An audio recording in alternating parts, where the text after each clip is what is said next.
Il est midi, c'est l'heure de votre journal sur Canal Algérie. Voici les titres que nous allons développer. L'actualité de ce dimanche marquée par la tenue du Conseil des ministres présidé par Abdelmadjid Tebboune, président de la République, chef suprême des Forces armées, ministre de la Défense nationale.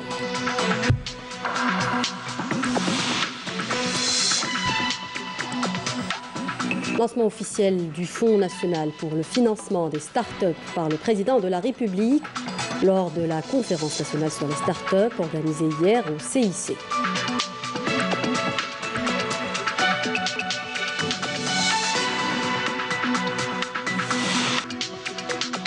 Le conseiller auprès du président de la République chargé de la société civile et de la communauté nationale à l'étranger a affirmé à Guelma qu'une carte nationale numérique de tous les acteurs de la société civile du pays sera prochainement mise en place.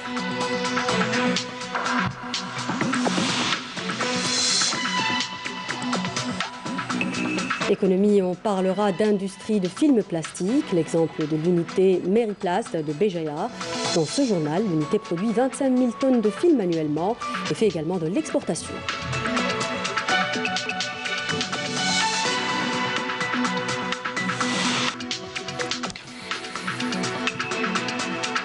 Une belle rencontre à la fin de ce journal pour parler de tourisme, précisément d'artisanat. L'exemple d'une famille qui confectionne des tongs en cuir depuis 1963. Bienvenue à tous. L'actualité de ce dimanche est marquée donc par la tenue du Conseil des ministres présidé par le président de la République, chef suprême des Forces armées, ministre de la Défense nationale, Abdelmadjid Tebboune. À l'ordre du jour de cette réunion, l'examen d'un nombre de dossiers en lien avec les secteurs de la justice, des finances et des transports, ainsi que la présentation d'exposés sur les préparatifs en cours pour l'organisation des rentrées sociales, universitaires et de l'enseignement professionnel au vu de la situation sanitaire induite par la pandémie de la Covid-19. Nous y reviendrons avec plus de détails dans nos prochaines éditions. Soutenir et encourager les start-up pour en faire la locomotive d'un nouveau modèle économique basé sur la croissance, sur la connaissance et l'innovation. Un choix plébiscité par le président de la République lors de l'ouverture de la conférence sur les start-up. Abdelmadjid Tebboune a annoncé hier le lancement officiel du Fonds national pour le financement des start-up dans le mode de fonctionnement se distinguera par une flexibilité et une tolérance au risque. Bouchra Bouali. Faire des start-up la locomotive d'un nouveau modèle économique basé sur la connaissance et l'innovation est la priorité du président de la République qui a annoncé lors de Algeria Disrupt 2020, la première conférence nationale dédiée aux start-up, le lancement officiel du Fonds national pour le financement des start-up dont le mode de fonctionnement se distinguera par une flexibilité et une tolérance au risque. Il s'agit de permettre aux jeunes start-upers de concrétiser leurs projets novateurs en levant les contraintes liées aux procédures bancaires et à la lenteur bureaucratique. Ce type de fonds est habituellement financé dans les États libéraux par le secteur privé, dira le chef de l'État, qui a affirmé que celui de l'Algérie sera financé par l'État et restera ouvert au secteur privé et les sociétés étrangères qui souhaiteraient y contribuer financièrement en devise ou en monnaie nationale. Abdelmadjid Tebboune a dans ce sens formé le vœu de voir ce fonds régler les demandes de financement dans des délais très courts et les Walis répondre aux besoins de ces start-up en matière de foncier industriel d'ici fin 2020. Lors de cette conférence, qui selon le chef de l'État n'est pas moins importante que celle sur la relance économique organisée il y a près d'un mois, une série de mesures de nature à tracer les contours d'une économie de connaissance a été prise pour renforcer l'écosystème de l'innovation dans notre pays afin de le hisser au niveau des aspirations des jeunes. Le président de la République a par ailleurs réitéré son engagement d'éradiquer définitivement les pratiques bureaucratiques qui ont brisé les rêves de certains jeunes et poussé d'autres à l'émigration, assurant par là même que l'ère des entraves administratives et bureaucratiques était révolue. C'est dans cette perspective qu'un nouveau système déclaratif a été adopté. Il est censé permettre aux porteurs de projets innovants de concrétiser leurs idées, loin de toute entrave à caractère administratif. Et de rappeler dans le même contexte les incitations fiscales introduites au titre de la loi de finances complémentaires au profit des start-up, en plus des différentes facilitations relatives à l'accès au foncier pour la réalisation des incubateurs et des accélérateurs. Le président de la République s'est par ailleurs félicité du niveau des jeunes porteurs de projets innovants avec lesquels il a échangé lors de sa visite d'une exposition organisée en marge de la conférence qui a regroupé près de 40 startups. Et afin d'encourager les créateurs en herbe, le chef de l'État a honoré 7 jeunes innovateurs ayant entre 11 et 15 ans, dont 3 ayant remporté un concours international de robotique en Corée du Sud. Et selon les participants à cette conférence nationale des startups, Algeria Disrupt 2020, l'État veille à soutenir et accompagner les jeunes pour créer les startups. Les jeunes start-upers ont d'ailleurs été nombreux à réagir aux nouvelles mesures annoncées par le chef de l'État et par son gouvernement. Leur réaction au micro d'Amel Bouarba. Lancement d'un fonds de financement des startups et l'adoption d'un nouveau système déclaratif au profit des porteurs de projets innovants, leur permettant de lancer leur activité avant l'obtention du registre de commerce. Autant de mesures phares annoncées par le président de la République lors de la première conférence nationale des startups et longuement saluée par les start-upers et les porteurs de projets présents à cette occasion. Donc c'était un échange très dynamique avec le président. Le président a montré son intérêt et l'intérêt à l'Algérie de s'inscrire dans ce modèle d'économie circulaire. On est très heureux d'avoir enfin ce label Startup. On en parlait depuis 2017 aux incubateurs et on est très heureux d'enfin pouvoir être labellisé Startup et d'enfin avoir accès à cette caisse nationale pour les startups. Ce que je viens d'avoir comme nouvelle aujourd'hui, ça m'a vraiment motivé pour se lancer dans l'idée qu'on avait déjà. En fait, on a plusieurs idées. On a eu peur qu'on aura des obstacles dans tout ce qui concerne les paperasses, etc., même financement. Mais d'après ce qu'on vient d'annoncer, ça m'a vraiment motivé pour continuer. La mise en œuvre des mesures d'allègement des procédures administratives est de nature à rompre avec les entraves bureaucratiques qui ont longtemps freiné le développement des porteurs de projets innovants. Oui, effectivement, on a vu que le président de la République avait annoncé l'allègement des démarches pour lancer une start-up ou une entreprise. Déjà par la suppression plus ou moins temporaire d'un registre de commerce, effectivement, en effet, juste une déclaration pourrait suffire. Cela va certainement permettre à nous les jeunes de réfléchir plus à comment innover, à apporter plus d'idées pour contribuer dans l'écosystème au lieu de courir derrière une paperasse plus ou moins embêtante pour un jeune qui essaie qui est fraîchement peut-être diplômé, qui rentre fraîchement dans le monde professionnel. Aujourd'hui, Incumé, elle existe en Algérie, elle existe en France et au Canada pour notre diaspora. Donc aujourd'hui, on est au niveau du CIC pour cet événement, le premier pour notre génération et pour l'Algérie.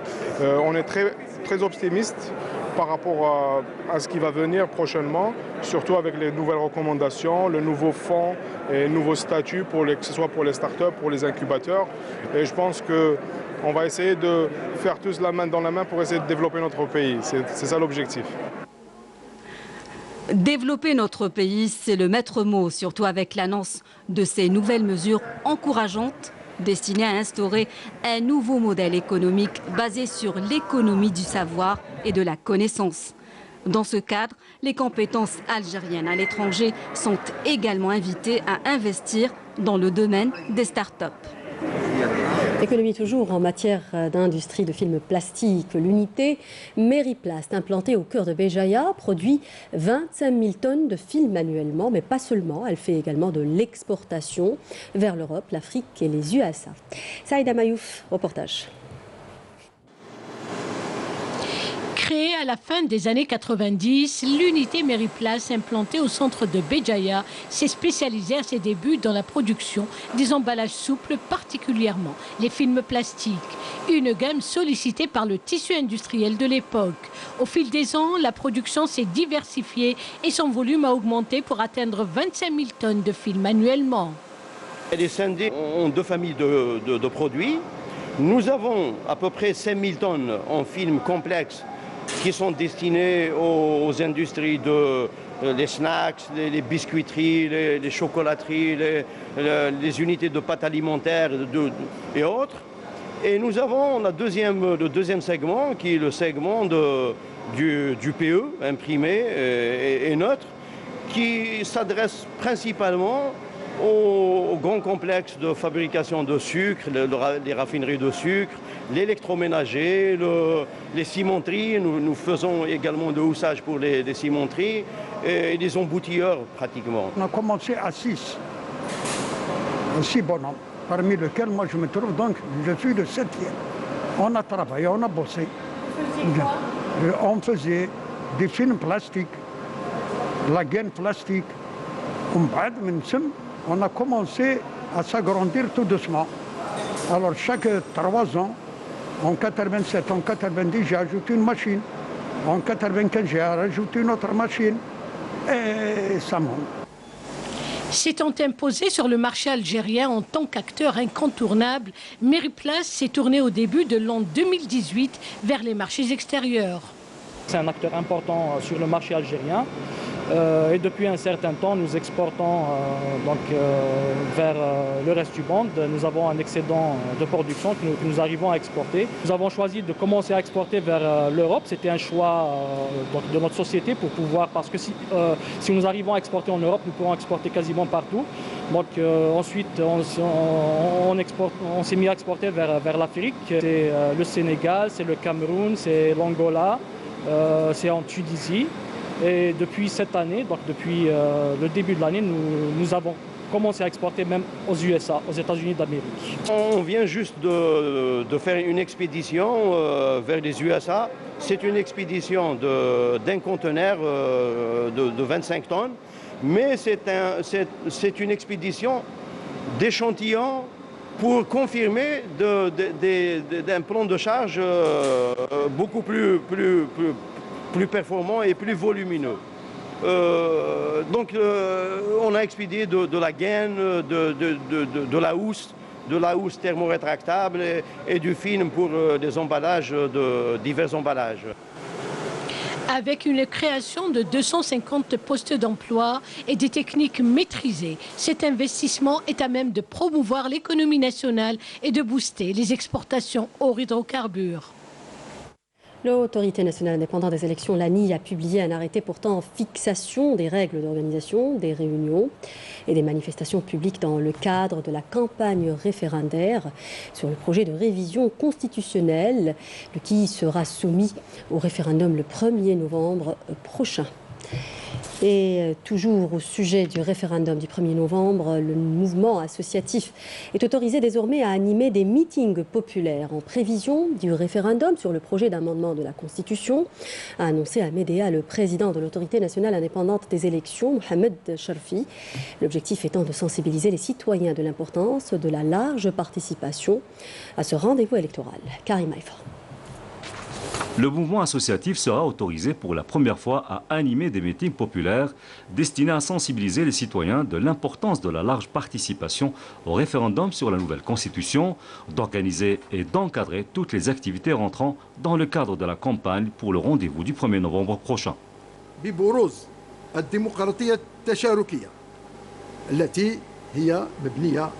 La démocratie participative, comme tout le monde le sait, est axée sur la participation du citoyen, en l'occurrence de la société civile dans la bonne gouvernance. Et puis la conscience démocratique ne concerne pas seulement les institutions de l'État, mais également les citoyens qui doivent être conscients de leur rôle dans la consécration et le renforcement de la démocratie au profit d'une bonne gouvernance. Les délégués communaux de l'ANI de la wilaya de Médéa ont lancé quant à eux un appel solennel à l'ensemble des acteurs du mouvement associatif de s'éloigner autant que possible des pratiques anciennes et d'éviter de reproduire les erreurs du passé. La constitutionnalisation du pouvoir traduit la volonté politique actuelle qui veut en finir définitivement avec les pratiques tant décriées par les citoyens en renforçant le processus démocratique. Notre souhait est de sensibiliser le citoyen pour qu'il puisse jouir de son droit de vote. Souvenez-vous du shahid l'Arabi Ben Mehdi qui disait « Sortez la révolution dans la rue, elle sera portée à bras le corps par le peuple ». Une déclaration qui est toujours d'actualité, surtout dans la bataille de la démocratie que nous menons actuellement.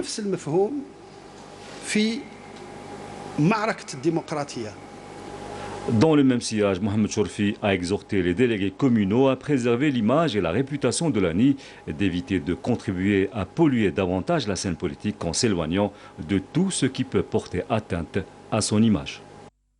Le conseiller auprès du président de la République chargé de la société civile et de la communauté nationale à l'étranger a affirmé à Guelma qu'une carte nationale numérique de tous les acteurs de la société civile du pays sera prochainement mise en place. Lors d'une rencontre de concertation avec le mouvement associatif de la région, Nazih Barhamdan a appelé les acteurs de la société civile à coordonner entre eux et à s'organiser en fédération de wilaya et nationale pour mieux communiquer avec les autorités publiques, nous dit Nasrine Ben Saïdi. Lors de sa visite dans la wilaya de Guelma, Nazih Barhamdan, conseiller auprès du président de la République, chargé de la société civile et de la communauté nationale à l'étranger, a mis l'accent sur l'importance accordée à la société civile en tant que partenaire actif pour l'édification d'une Algérie nouvelle dans le projet d'amendement de la Constitution. Notre premier engagement était d'opérer un changement profond dans la Constitution. Aujourd'hui, le nouveau projet de la Constitution est entre nos mains. Il ne résulte pas seulement des convictions du président de la République, ni de son entourage. C'est la première fois dans l'histoire de l'Algérie qu'un projet de révision de la Constitution connaît autant de propositions de personnalités politiques, jeunes, professeurs universitaires, sociétés civiles et étudiants. Ce sont plus de 518 propositions. Les représentants des associations ont présenté lors de cette rencontre une série de propositions sur le renforcement effectif du rôle de la société civile. Nous souhaitons la mise en place de mécanismes étudiés et d'une bonne stratégie pour le bon déroulement du travail du mouvement associatif.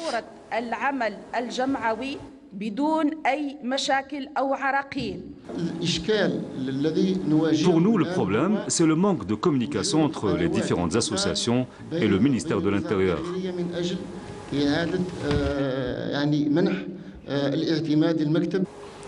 Nazih Barhamdan a précisé qu'un groupe d'experts œuvre depuis près d'un mois en coordination avec la direction de développement du système informatique à la présidence de la République à élaborer une plateforme numérique contenant une carte nationale des associations. Dans l'actualité également, l'inauguration de 3 nouvelles structures sécuritaires dans la wilaya déléguée de Djanet, à l'extrême sud du pays, par le directeur général de la Sûreté nationale, la DGSN, Khalifa Ounissi, accompagné du Walid Ilizi, et des cadres du corps de la Sûreté. Le DGSN a procédé à l'inauguration d'une base de vie pour la brigade de police des frontières aériennes. Yannis Saïd Belkacem. 3 nouvelles structures sécuritaires ont été inaugurées dans la wilaya déléguée de Djanet à Ilizi par le directeur général de la Sûreté nationale, Khalifa Ounissi.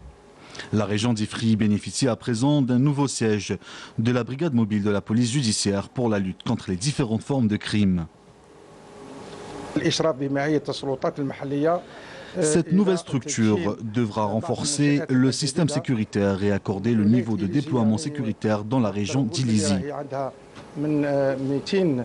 Et pour faire face à l'immigration clandestine, un nouveau siège a été aussi inauguré, ce qui permettra de renforcer le système sécuritaire dans cette région frontalière.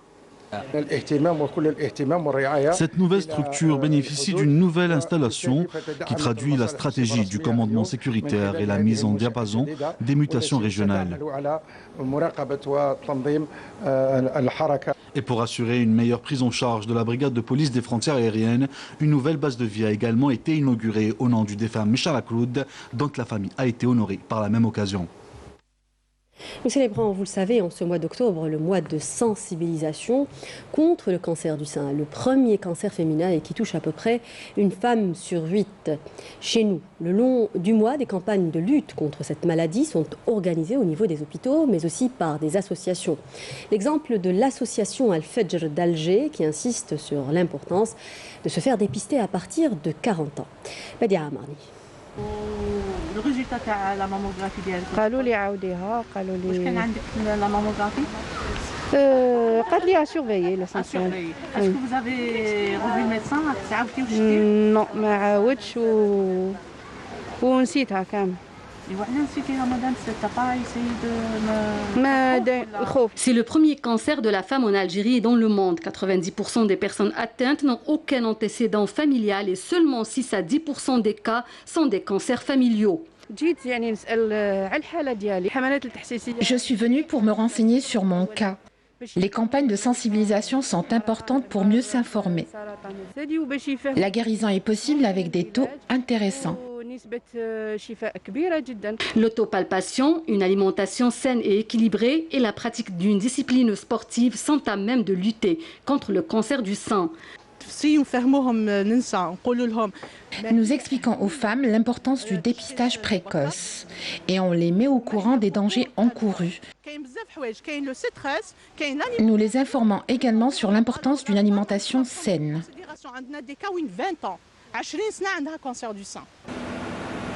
On ne le répétera jamais assez, la prévention est primordiale pour se prémunir contre cette maladie redoutable. Le dépistage précoce est indiqué pour éviter le pire. Santé toujours, 148 nouveaux cas confirmés de coronavirus.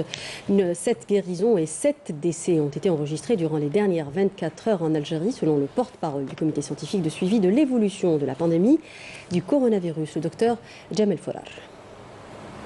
Pour ce qui est des principaux indicateurs enregistrés au cours de 24 dernières heures, nous avons 148 nouveaux cas, 92 nouvelles hospitalisations, 97 patients guéris, 25 patients en soins intensifs et 7 décès. Avec la notification de 148 nouveaux cas au cours de 24 dernières heures, l'incidence au cours de cette période, c'est-à-dire les 24 dernières heures, est de moins de 1 cas pour 100 000 habitants, sachant que 31 wilayas n'ont pas déclaré de cas durant les 24 dernières heures. 13 wilayas ont enregistré entre 1 et 9 cas et seulement 4 wilayas ont enregistré 10 cas et plus. Pour ce qui est des décès enregistrés au cours de 24 dernières heures, nous avons malheureusement eu 7 nouveaux décès, rahimahumullah. Pour ce qui est des nouvelles hospitalisations durant les 24 dernières heures, leur nombre est de 92 patients. Les patients guéris à ce jour sont au nombre de 36 482 patients guéris, dont 97 patients guéris au cours des dernières 24 heures. Pour ce qui est des soins intensifs, nous avons actuellement au niveau de nos hôpitaux 25 patients hospitalisés en soins intensifs. Et pour terminer, nous demandons toujours à notre population de rester très vigilante durant cette période, de respecter scrupuleusement les moyens de prévention, les règles de prévention, c'est-à-dire l'hygiène des mains, la distanciation sociale et surtout le port de masque obligatoire en tout lieu et en toutes circonstances. Dans le monde, l'Inde a officiellement dépassé les 100 000 morts dus au coronavirus, pendant qu'aux États-Unis, Donald Trump, 74 ans, était toujours hospitalisé. Le président américain, qui a été testé positif au Covid-19 et admis vendredi soir dans un hôpital militaire, a déclaré qu'il allait beaucoup mieux et serait bientôt de retour dans la campagne électorale. En Europe, c'est Madrid qui s'est réveillé en bouclage partiel, une mesure difficilement applicable depuis vendredi. Les habitants de la capitale et 9 communes environnantes, particulièrement touchées par le virus, ne peuvent en effet plus sortir de leur commune que pour aller travailler, étudier ou ou aller chez le médecin. En Allemagne, les anti-corona continuent de faire du bruit en signe de protestation contre les mesures de restriction liées à la pandémie.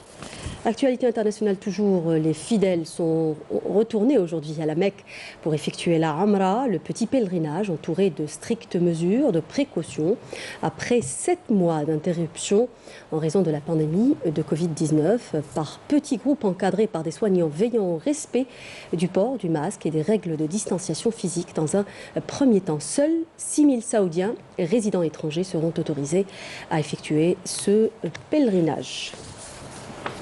Le gouvernement soudanais et les chefs de mouvements rebelles ont signé hier à Juba, au Soudan du Sud, un accord de paix historique qui doit mettre un terme à 17 ans de conflits et de souffrances, rapportent les médias. Des représentants du gouvernement de transition soudanais et de mouvements rebelles, ainsi que des diplomates tchadiens, qataris, égyptiens, de l'Union africaine et des Nations unies ont participé à la cérémonie dans la capitale du Soudan du Sud voisin, selon les mêmes sources. Et au 8e jour de combat meurtrier, les forces séparatistes arméniennes du Nagorno-Karabakh et l'armée azerbaïdjanaise ont intensifié les échanges de tirs d'artillerie visant notamment la capitale indépendantiste et la deuxième ville d'Azerbaïdjan. Les deux camps ont aussi multiplié les déclarations belliqueuses faisant fi des appels à la trêve de l'essentiel de la communauté internationale et ce, rejetant la responsabilité du conflit chacun à l'autre. Et direction à présent le sud-ouest du pays, nous en parlions d'ailleurs en titre, précisément à Béchar pour parler de tourisme. L'artisanat dans cette région a toujours été le maillon fort du tourisme local. L'exemple dans cette édition d'une famille qui confectionne des tongs en cuir depuis 1963. Les Bellali ont choisi de perpétuer ce métier de père en fils, nous dit Walid Yousfi. La confection de tongs sahariennes, un héritage ancestral chez la famille Bellali.